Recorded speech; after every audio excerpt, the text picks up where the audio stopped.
So if I can just jump back briefly and put it in the past tense then, when it became concentrated.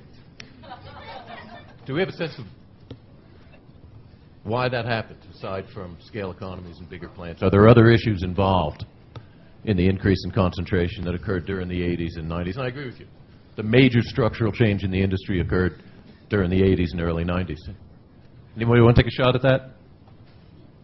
Well, I think that I think what was discussed a little bit about the retail sector has contributed somewhat to that. I think the issues there, however, are far more related to the cattle marketing issues, which you want to get into. But I think the evolution in the retail sector contributed perhaps a little bit. Well, I'll take a shot at it. First of all, I think the only place you could be employed in the livestock industry and have the sense that the market is unchanged for the last 20 years would be as a lobbyist for the Packers.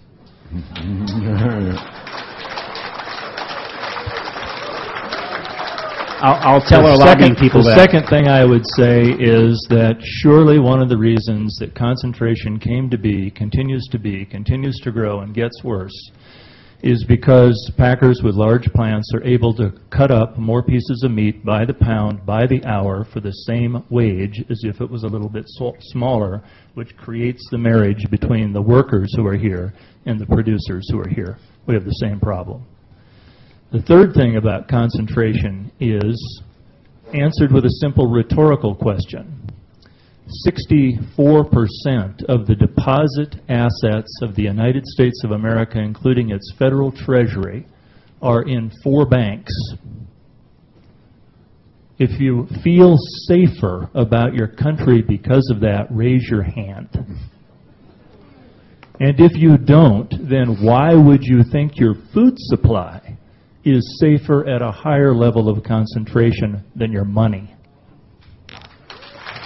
Jim? Bob, do you want to follow? Hey, Jim? The other question, I got a quick question for Mr. Dopp, is what would the concentration level be if the Justice Department hadn't blocked the most recent JBS merger? I think that it would be at 80%. You'd have three firms at 80%, not 4. It's still 80. You're marrying 3 and 4.